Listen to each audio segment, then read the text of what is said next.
तो आज की ये करंट अफेयर्स क्लास आप बिल्कुल भी मिस मत करना क्योंकि ये करंट अफेयर्स क्लास बहुत इंपॉर्टेंट होने वाली है। आज है 19 अगस्त 2026 और 19 अगस्त 2026 से रिलेटेड जितने भी करंट अफेयर्स के एमसीक्यू हैं उनको हम लोग यहाँ पे कवर करने वाले हैं, ठीक है? तो वीडियो बहुत इंपॉर्टेंट होने वाली है, क्वेश्चन जितने भी हैं बहुत अच्छे लेवल के हैं जो परीक्षा में पूछे जाने के जिनके पूरे-पूरे चांसेस हैं। साथ में उनसे रिलेटेड जितने भी स्टैटिक फैक्ट्स होंगे उनको भी हम लोग कवर करेंगे ताकि आपका जो जीके का पोर्शन है वो भी करंट अफेयर्स के साथ तैयार हो जाए, ठीक है? तो आज हम लोग करंट अफेयर्स का जो सेशन है बिना देरी करे स्टार्ट कर लेते हैं क्वेश्चन नंबर फर्स्ट से। क्वेश्चन नंबर फर्स्ट है, देखिए हर साल 19 अगस्त को दुनिया भर में कौन-सा महत्वपूर्ण दिवस मनाया जाता है? ठीक है?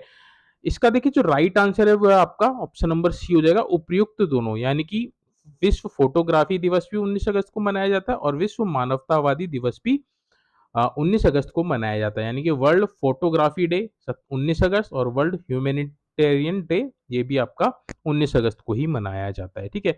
19 अगस्त को देखिए कैमरे की कला को बढ़ावा देने के लिए फोटोग्राफी दिवस और संकट में फंसे लोगों की मदद करने वाले कार्यकर्ताओं के सम्मान में मानवतावादी दिवस दोनों मनाए जाते हैं, ठीक है? 1849 में 39 में फ्रांस में शुरू हुई डाइगो एरोटाइप डाइगो एरोटाइप फोटोग्राफी प्रक्रिया की याद में फोटोग्राफी दिवस मनाया जाता है 19 अगस्त को, ठीक है? तो 19 अगस्त को अगर आपसे पूछा जाएगा कि कौन सा महत्वपूर्ण दिवस मनाया जाता है तो वर्ल्ड फोटोग्राफी डे और वर्ल्ड ह्यूमैनिटेरियन डे यानी कि मानवतावादी दिवस, दोनों याद रखिएगा, दोनों इंपॉर्टेंट है। क्वेश्चन नंबर सेकंड पे चलते हैं। क्वेश्चन नंबर सेकंड है, रक्षा मंत्रालय ने हाल ही में रक्षा उपकरणों के स्वदेशीकरण को बढ़ावा देने के लिए कौन सी सकारात्मक स्वदेशीकरण सूची यानी कि पॉजिटिव इंडिजेनिसेशन लिस्ट जारी की है? सकारात्मक स्वदेशीकरण सूची, ठीक है? तो ये छठी लिस्ट जारी की है। इसके तहत देखिए 405 सैन्य घटकों का आयात बंद कर उन्हें केवल भारतीय कंपनियों से ही खरीदा जाएगा जो पहले बाहर से मंगाए जाते थे, ठीक है? और रक्षा क्षेत्र में भारत को आत्मनिर्भर बनाया जाएगा।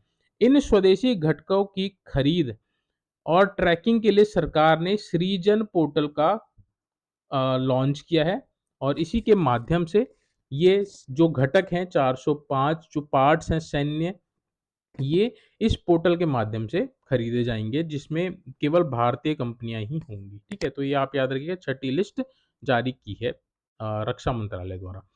आगे बढ़ते हैं, क्वेश्चन नंबर थर्ड है आपका, हाल ही में भारत की पहली स्वदेशी quantum processing unit QPU quantum processing unit fabrication सुविधा किस शहर में स्थापित की गई है? ठीक है, तो ये भारत की पहली स्वदेशी क्वांटम प्रोसेसिंग यूनिट होगी। इसका जो राइट आंसर है ऑप्शन नंबर बी हो जाएगा, बेंगलोर में ये क्यूपीयू यानी कि क्वांटम प्रोसेसिंग यूनिट शुरू की गई है, ठीक है? यह भारत की देखिए अगली पीढ़ी के सुपर फास्ट क्वांटम कंप्यूटर बनाने की दिशा में एक बहुत बड़ी वैज्ञानिक सफलता है। भारत ने देखिए क्वांटम तकनीकी को बढ़ावा देने के लिए नेशनल क्वांटम मिशन की शुरुआत भी की है। किसकी? नेशनल क्वांटम मिशन, ठीक है? तो बेंगलुरु में क्यूपीयू यानी कि क्वांटम प्रोसेसिंग यूनिट फैब्रिकेशन सुविधा स्थापित की गई है। यहाँ पे सुपर फास्ट कंप्यूटर बनाने हेतु क्वांटम कंप्यूटर बनाने में यहाँ पे कार्य किए जाएंगे, ठीक है? याद रखिएगा, बेंगलुरु में। नेक्स्ट है क्वेश्चन नंबर फोर्थ आपका, एशियाई जूनियर शतरंज चैंपियनशिप 2026 में भारत के किस खिलाड़ी ने ब्लिट्ज का खिताब जीता है? ठीक है, तो देखिए भारतीय युवा शतरंज के खिलाड़ी है विग्नेश वर्मा, ठीक है? उन्होंने हाल ही में 2026 में एशियाई जूनियर शतरंज चैंपियनशिप 2026 में ब्लिट्ज खिताब जीता है, ठीक है? कौन है? विग्नेश वर्मा, ठीक है? इन्होंने शानदार प्रदर्शन करते हुए एशियाई जूनियर स्तर पर यह स्वर्ण पदक जीता है।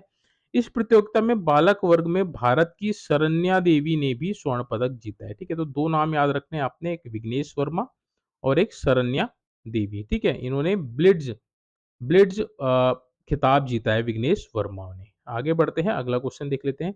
क्वेश्चन नंबर फिफ्थ है आपका, शिक्षा मंत्रालय ने परीक्षाओं में पारदर्शिता लाने के लिए हाल ही में किस संस्था के 600 विशेषज्ञों को बदलकर नया 4 स्तरीय सुरक्षा ढांचा लागू किया है, ठीक है? तो ये है आपका इसका right answer option number A हो जाएगा, फिफ्थ का ए, ठीक है।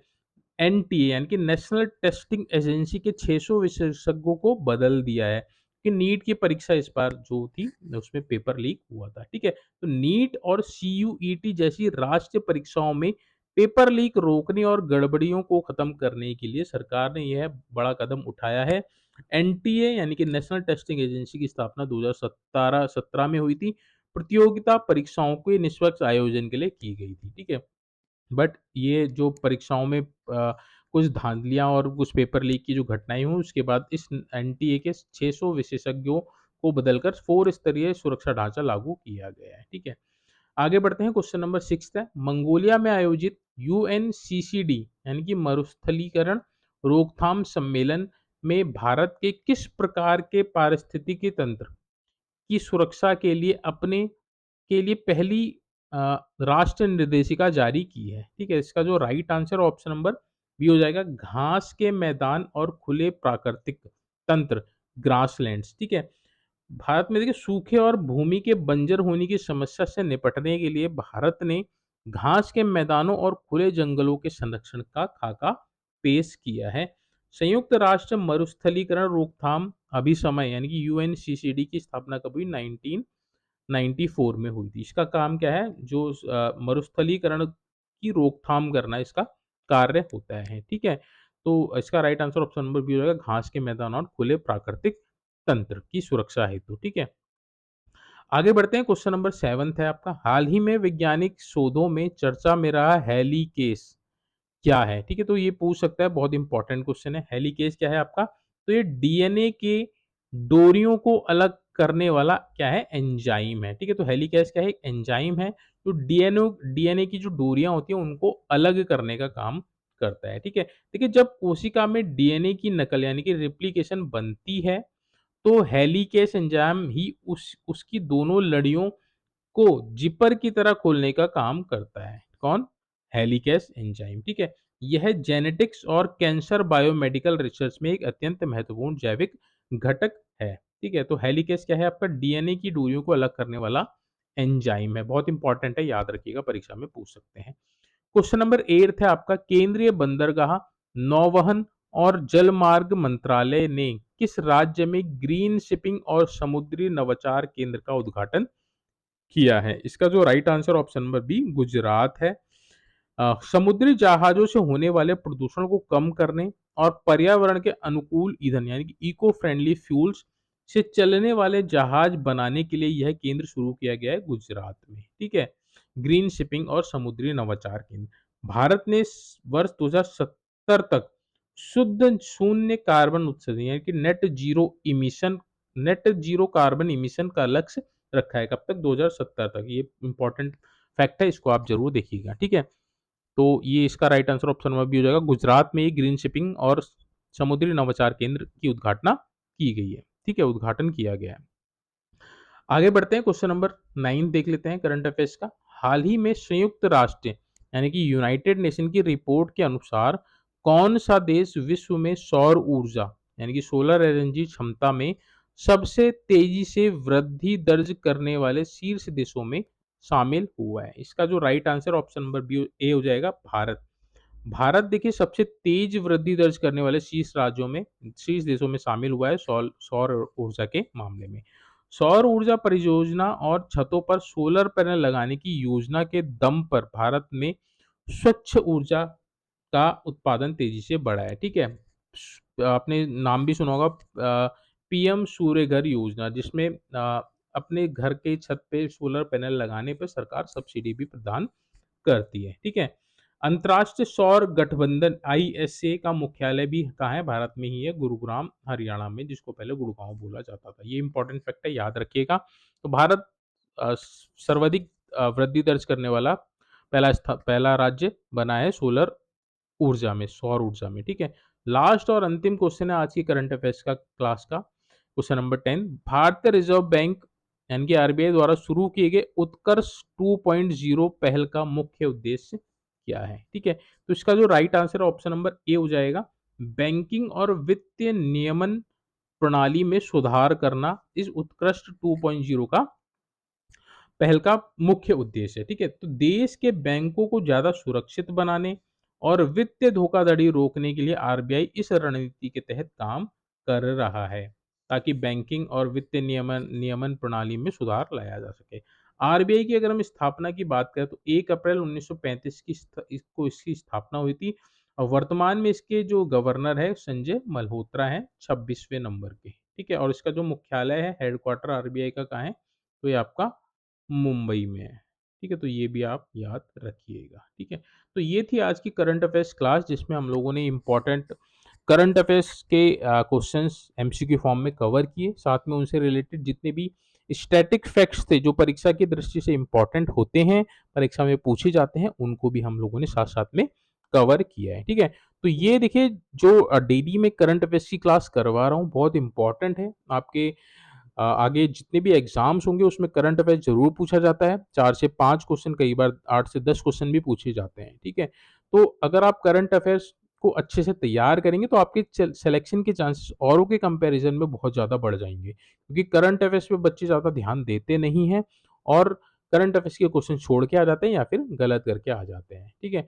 तो थोड़ा-सा अगर आप फ़ोकस करेंगे करंट अफेयर्स पे तो आप करंट अफेयर्स पे अच्छी पकड़ बना सकते हैं और अच्छा स्कोर करके आ सकते हैं और औरों के कंपैरिज़न में आपके जो सिलेक्शन के चांसेस होंगे वो बहुत ज़्यादा बढ़ जाएँगे, ठीक है? तो करंट अफेयर्स को आपने बिल्कुल भी नेग्लेक्ट नहीं करना है, साथ-साथ में बस आपने डेली 10 मिनट की ये डेली क्लास देखनी है, उससे आपका करंट अफेयर्स का जो डेली का जो सिलेबस होगा वो कवर हो जाएगा और एक डेटा बैंक भी आपके साथ आपके पास तैयार हो जाएगा क्वेश्चंस का, ताकि आपको इधर-उधर करंट अफेयर्स के लिए देखना ना पड़े। केवल आप ये प्लेलिस्ट देखेंगे तो आपका करंट अफेयर्स का जो पोर्शन है वो बहुत अच्छे से कवर हो जाएगा। साथ में देखिए अगर आपको कोई भी इम्पोर्टेंट क्वेश्चन लगता है तो आप उसको साथ में नोट डाउन भी कर सकते हैं या फिर अगर आपने नोट्स बनाने तो आप अपने नोट्स भी बना सकते हैं। ठीक है? तो इस तरह की वीडियोज़ देखिए मैं अपने चैनल में अपलोड करता रहता हूँ, तो आपसे रिक्वेस्ट करूँगा अगर आप चैनल पे नए हैं, चैनल सब्सक्राइब नहीं किया है और किसी भी कॉम्पिटिटिव एग्ज़ाम्स की चाहे आप स्टेट पीसीएस की तैयारी कर रहे हो, चाहे आरओ, एआरओ की तैयारी कर रहे हो, ग्रुप सी के एग्ज़ाम्स की तैयारी कर रहे हो, पटवारी, लेखपाल या फिर पुलिस की भर्ती की तैयारी कर रहे हैं, तो आप इस चैनल से ज़रूर जुड़ जाइएगा। इस तरह की इम्पोर्टेंट वीडियोज़, इन्फॉर्मेशन, जॉब से रिलेटेड वो सारी मैं इस चैनल के माध्यम से आपको अप टू डेट रखता हूँ, ठीक है? तो अगर आप चैनल को सब्सक्राइब करेंगे तो आप अप टू डेट रहेंगे, कोई भी इम्पोर्टेंट इन्फॉर्मेशन, कोई भी जॉब आपसे मिस नहीं हो पाएगी, ठीक है? तो चलिए आज की जो वीडियो है इसको हम यहीं पे एंड करेंगे। जल्दी मिलेंगे अपनी नेक्स्ट वीडियो में, डेली करंट अफेयर्स के नेक्स्ट सेशन में। तब तक आप अपनी तैयारी को कंटिन्यू रखिए। आपका जो भी टारगेट है आप उस टारगेट की तरफ डेडिकेशन के साथ बढ़ते रहिए। आपको एक ना एक दिन सफलता ज़रूर मिलेगी। Thank you so much for watching this video.